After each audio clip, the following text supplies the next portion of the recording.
on my way to Schmidt-Bauer Sawmill, North Fork Lumber, and we got a California fire in front of us. We are approaching Weaverville and excited. It's gonna be awesome. All right, so we just arrived in California. Here with my buddy George. George, where are we at in California? We're about 10 minutes off the coast in Humboldt County, in Koval, California. It's a historic sawmill site, and we've got a newer sawmill here called North Fork Lumber. Yep.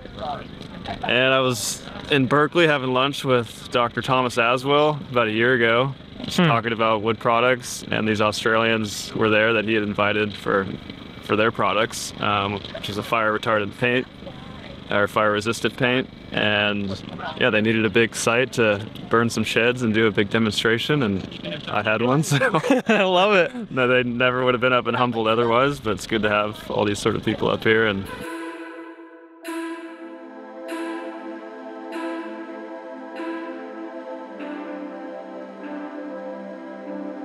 this is a dowel laminated timber panel. It's the first one we made, actually, and we cut it in half for the test. But yeah, it's 2x4s with dowels coming through every foot. It's a hardwood. These are hardwood, super dry dowels, and this is kiln dried lumber, but it's still 16% moisture content compared to 5% moisture. So once it's in there, the dowels absorb some moisture and swell and create like a really tight bond. And you've got plywood on the back for like sheer diaphragm strength. It's basically just as good as a CLT panel in most applications.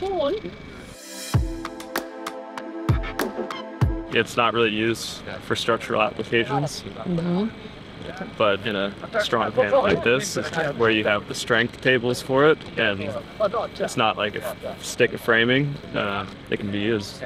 We'll monitor the char layer, which is what protects just exposed mass timber from fire.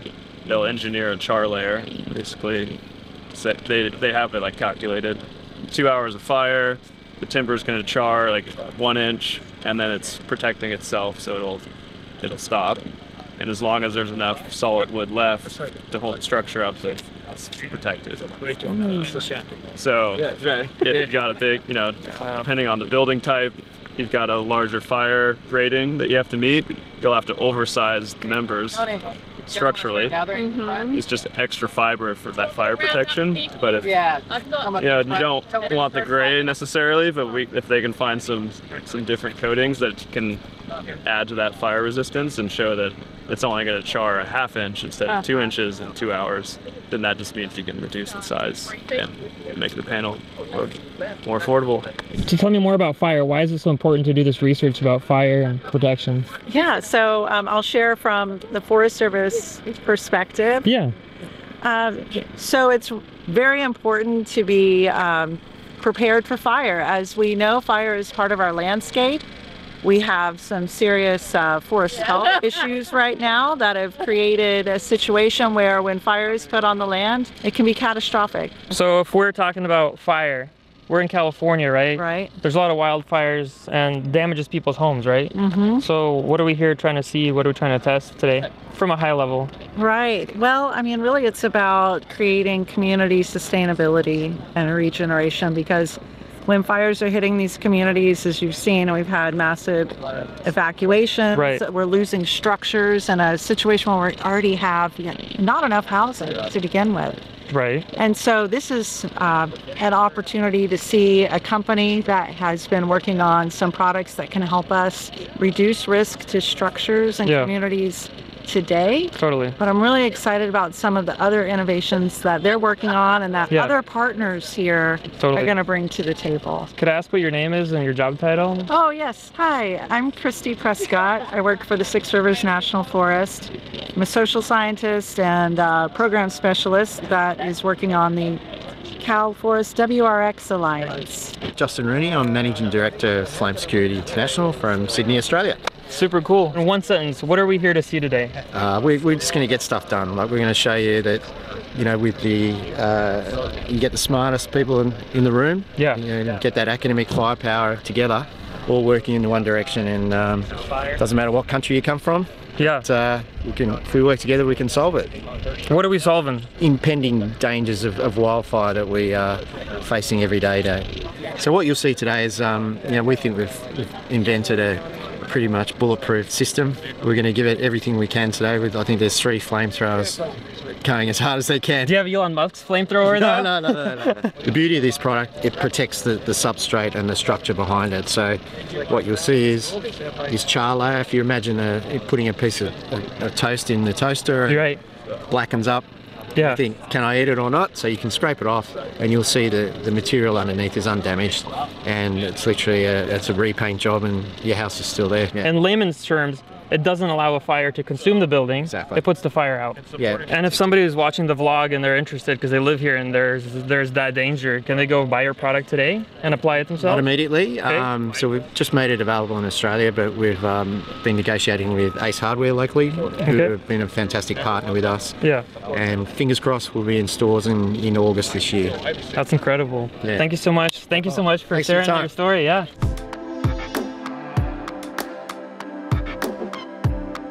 Yeah, this is my grandfather. Hello, sir. My name is Vadim. Pleasure to meet you. How are you? Amazing. I met the myth, the man, the legend. Yeah. Yeah, now you know everyone. Yes. Yeah. Okay.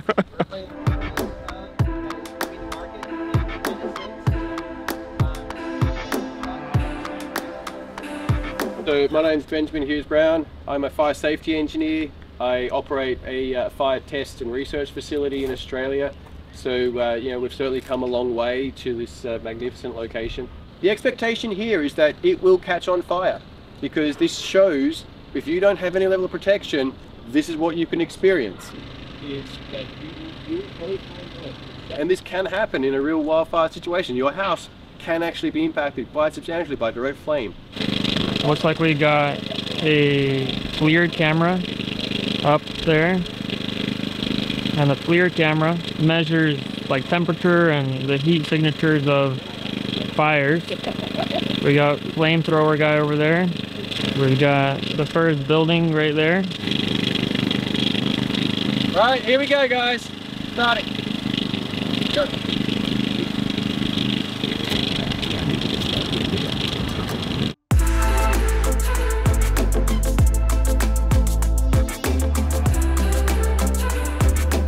So here we are, burning the first unit down, and it sure is on fire. I can confirm. It would suck if that was your house, that's for sure. So that's the reason for the research. That's the reason for being here today, is to make sure that homes are safer. Excited to see what the other test results are going to bring when we start burning the second unit there, the third unit there, and others. What we're doing at the UC Berkeley Disaster Lab in partnership with Cal Poly fire scientists here, Yeah.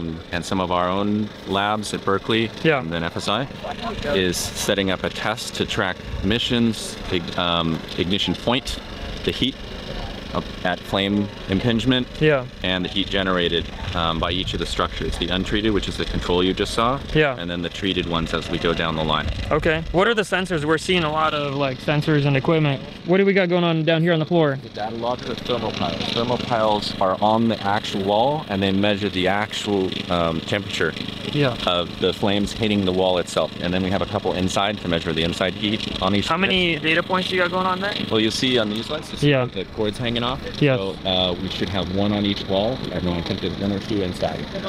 Okay. So that's kind of direct measurement. Yeah. Have a, Clear. they can talk about the infrared Yeah. science, because Yeah. that's what they're measuring right there. And that's Jeff Kane, who's faculty at Cal Poly Humboldt, Okay. and his graduate student, Trevor. And so they have their FLIR set up to track the infrared temperature measurements. What do we got going on behind us? Fire resist. This is a control. There's no treatment. This is standard timber construction. Okay. So just simulating a house. Simulating a house that happened to be in a wildfire situation, maybe. Okay. Right. These are treated with various fire-resistant coatings developed by Flame Security International. Yeah. Who talked earlier. Yep. And they've been rated to varying levels of heat exposure. So this one is an external coating. Yep. It should hold up to the same temperature as these. That's our hypothesis. The one next to it is a newer one. It's a quick spray. It's meant to be something you do, you know, last minute. You don't have time. That's what that coating is. So if somebody's like, there's fire coming towards them, they didn't have all the fancy coatings applied ahead of time. That's the solution over there. Is if there's a fire close to you, you should always just go. Yeah. Leave everything behind, just get out. That's the safety thing. But if you know that your hours or something started far away and you just want to be a little extra cautious, even though you haven't been issued an evacuation order, that's the one that you can do relatively quickly. And then the one next to that is what's called the Armageddon House, and that is pretty much all of their products. It's a thicker coating. Each have window coverings which are fire resistant as well, and then some ember guards to protect the gutters and gaps between doors and windows and other things that might still exist on the building. And then there's a spray which is essentially a fire retardant for landscaping. That's the red coating around the edges. Ken Hammock. Ken. Indigenous Habitat Institute. Perfect. So how would something like what we're seeing here today help with fires? Well, so Indigenous Habitat Institute, we're doing hempcrete. Ball and the little panel that we put together. Yes. And hemp is just a plant. It's the second fastest growing plant in the world. Right. Mixed with lime and this proprietary formula and water. And so we're going to do the installation. Flame Security International, the fire retardant paint, and it really is going to be a solution that insurance companies can say, okay, I can insure this property now. My name's Tony Overstead. I'm the CEO and co-founder of Flame Security International. What's the downside with using the traditional styrofoam we see there? Well, it's not sustainable. It's made of petrochemical products and it's highly combustible. So it burns easy, and for layman terms, it is not biodegradable, kind of like you make it and then you can't get rid of it. Exactly, it ends up in landfill. Landfills. Yeah, because it's not recyclable. Well, it can be recycled, but there's a high cost and people don't do it. Okay, so it ends up as trash. Yeah. And the better alternative would be what? Biomass. Biomass, okay. So an example of that is this hempcrete. Yeah. So it can be used for all sorts of things. It's very strong. It can be grown, so sustainable. Yeah. And we've yet to learn about it, but we suspect it has a good R value. Right. And can be resistant to all sorts of other things like pests, and as well as being good. Perfect. Burn. What is FIRECOAT in one sentence? FIRECOAT's a highly fire-resistant coating that's non-toxic, environmentally friendly, low VOC, affordable, and do-it-yourself. And there's no real product on the market that meets all those criteria that people can use to protect their home from either wildfire or conflagration. Conflagration means structure fire. So, example, Maui, 2,400. Right. What are you hoping to achieve with today's day for your company, for FIRECOAT? Well, there's a series of experiments we've never done with US building materials. Yeah. So this is OSB, T111, asphalt, Class A fires. It's a completely different built environment than what we have in Australia. So we're launching in the US in August, and we're going to make sure that all of our products are really fit for purpose for the built environment of the United States. So we're working with UC Berkeley and Cal Fire to make sure we do all the testing. Apart from certifications, we like to do large-scale testing. So.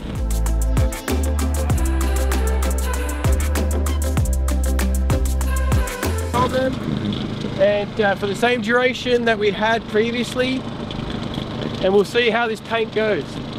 So enjoy. One second.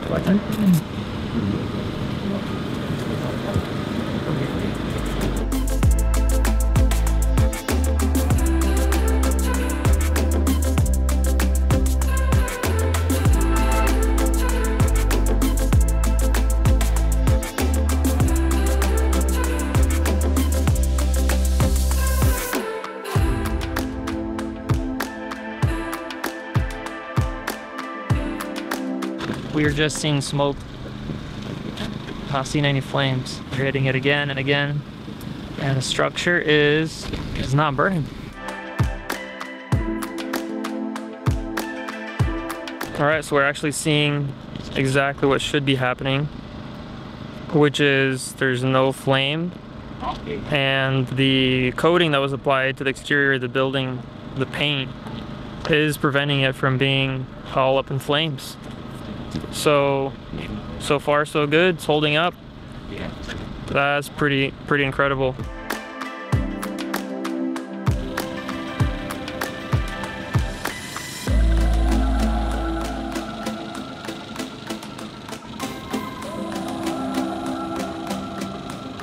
So what we're seeing in this structure is another application of the product. It's one that's going to be available for homeowners who haven't covered their home in the product that we saw previously that withstood the fire. This is going to be like a kit you could buy at, like an Ace Hardware, or you could basically buy that kit, and as you're getting away from the fire, you're going to be able to lock up your home, treat it with the products that are demonstrated in this burn. And specifically, there's an application on the exterior walls. There's also, you could see right where the door jambs and things like that are, they've applied another product. So there's several things playing in this application here, and they are demonstrating here that it's gonna help. And doesn't necessarily just need to completely survive. The firefighters are saying that even just extending the time, survivability, allows the firemen to get in and save the structures. So even just extending the time that we're able to just give it more time so it doesn't burn as quick, there's also a huge help. And what we're seeing here, actually super impressive. Let me tell you about it. So if we look at the structure behind me, in this example, what you're seeing is a lot of smoke and no open flames. And that's because the product is actually working and doing what it's supposed to be doing. So it's really interesting. It's actually serving its purpose. It's doing what it's designed to do. And excited to see what comes next. So what do you think? I mean, anything is good with newer technology to help out, fight fires in the wilderness and rural areas.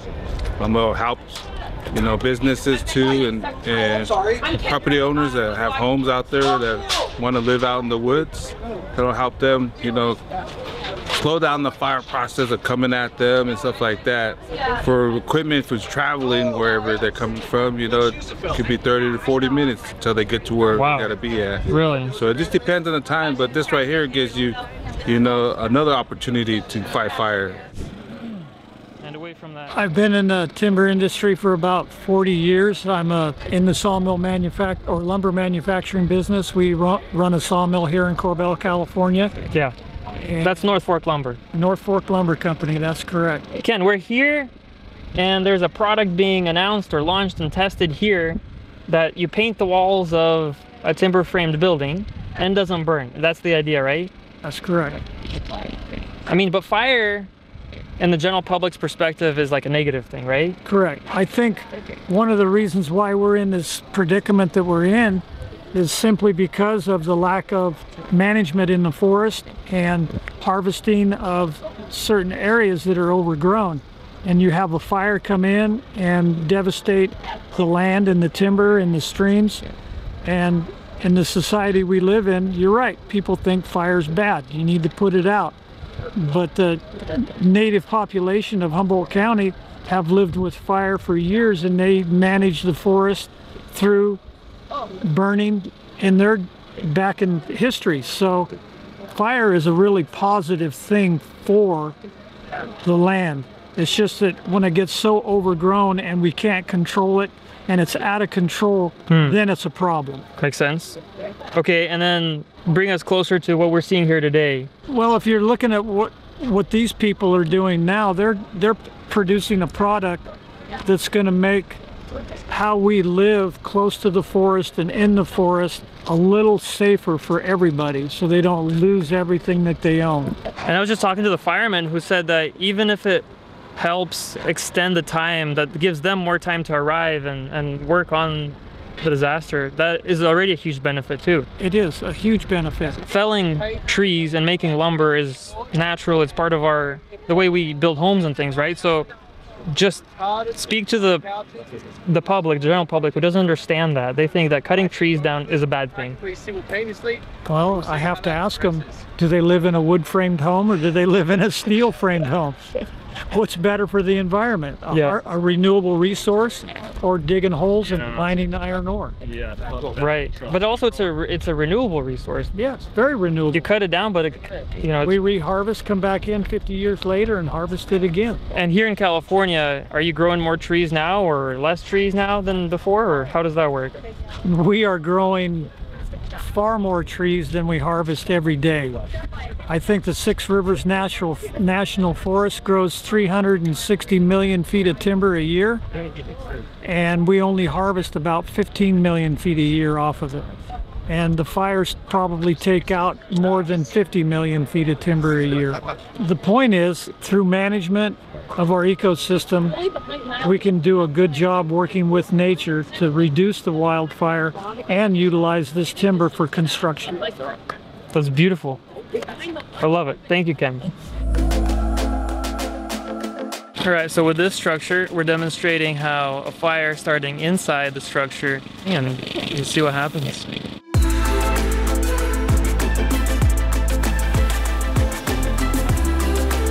So we'll let this one get to flash over, and we'll see how the differences goes, and we'll extinguish at the same point and compare the damage from there. Where are those retardants in this structure? So we've got paint, and we've got spray application on the curtain, the cushions, and the couch, and the table.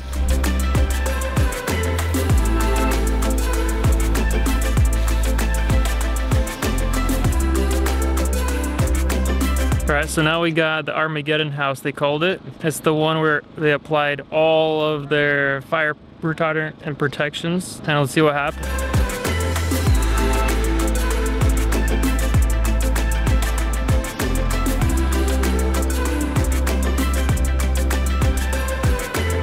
All right, so right there behind me is the structure that was called the Armageddon. So really, they were trying to put all the fire at it. They tried to go way above and beyond and like really fortify it with the product so that we could see if they throw everything at it, what's gonna happen. So it's ongoing right now. What we're seeing is we're getting more and more fire applied to the structure, and all we see is smoke, which is really cool, because if you put all of the FIRECOAT protections on a structure or your home, this is the idea, that you come back to a structure and not to a pile of ashes. Let's see what happens. All right, so wild, right? The structure survived. There's firemen on site. There are film crews on site. Everybody's trying to capture and understand, document, and there's sensors planted inside these structures that are measuring temperatures, and I mean, they're really trying to do a scientific approach here and prove, demonstrate, test this FIRECOAT product, and I think it's successful. I mean, from somebody who's not educated in the fire and the fire science of what's happening today, I think it's really incredible to see them put the product to the real test and stage it and see that that house that they're calling Armageddon right there is actually surviving all of what the firemen were torching it and throwing at it. So big win. Okay, so post-fire test, we now can actually see the way in which the paint has reacted, and we call this an intumescent. It's an expansion capacity. So the paint actually forms like a pillow, much like an airbag on a car. It expands, and that pillow function, that expansion, is actually what protects the structure and the walls and the doors from the actual fire front. We equally see that with the membrane over the window. It has also expanded on there. And what that does is provide that protection, that pure protection to the substructure with it. So what we're going to do now is actually see the condition of that substructure, and the intent is that you can just scrape it off, clean it off with a hose, a high pressure hose, and then repaint, and then your house is brand new. So as we go in here, you can see the fluffy effect of it, and we just go through. Now, that's raw paint in there as well, so you know, we can burn that again. We can start all over again. So if there's a secondary fire front that comes through, whilst you've got a lot of this top layer that can just fluff off, and really, you know, we've got a secondary level of protection. So yeah, so looking at some of the things here, the curiosity of the fire service is there any residual heat in the building, something that could reignite, and also is the integrity of the building compromised in any bit? So, you know, scraping forward here, you know, we can see that, you know, the underlying material that's been protected has not been charred. There's no heat in any of this, so those are good things. And then with respect to the applicability of a second fire front or even a third fire front, our curiosity is, does this have further protection that can be offered should a fire front reapproach the building? So with respect to this, you know, we see virtually no damage. And then with you know, with our interest of maintaining the integrity of structures and preventing reignition, sensing no heat here, we might be onto something here for the protection of homeowners. Thank you. So inside we have the furniture, and it you know, it's all, all the walls, everything else is perfect. We've got curtains; they haven't even been touched. So Sean's about to take the membrane off. Now this membrane was just stapled on. Certainly, you know, we'll work on an application for multi-size windows and everything else like that and get there, but here we go.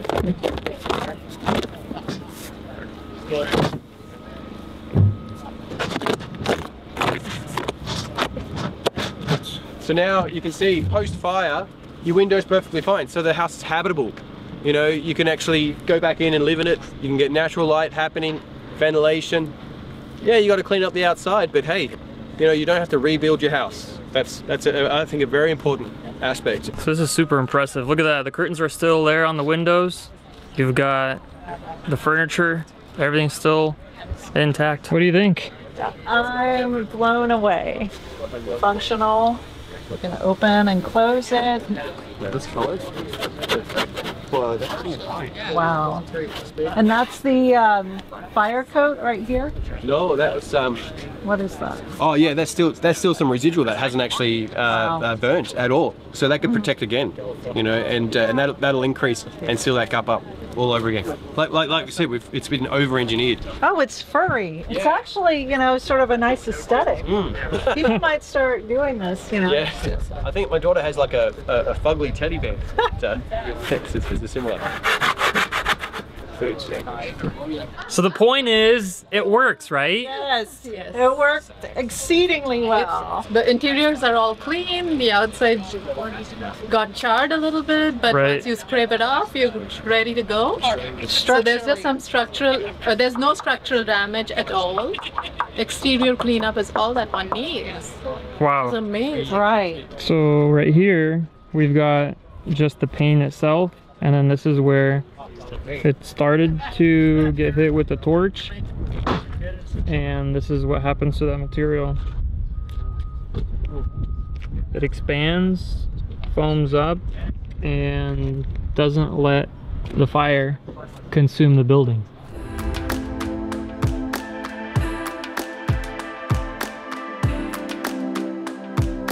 Fire is super destructive, and this is what would happen to the inside of a residence if a fire was to start inside.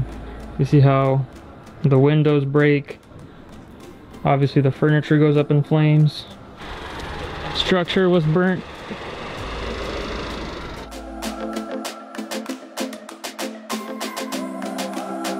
Look, the point of what we saw today is to improve the lives of the people, you see, and that's what we're all about. What you don't want to have happen is this. You know, wildfire, fire in general is such an extremely dangerous thing, and I love what these guys are about. They are innovating, and that's definitely a theme that gets me really excited.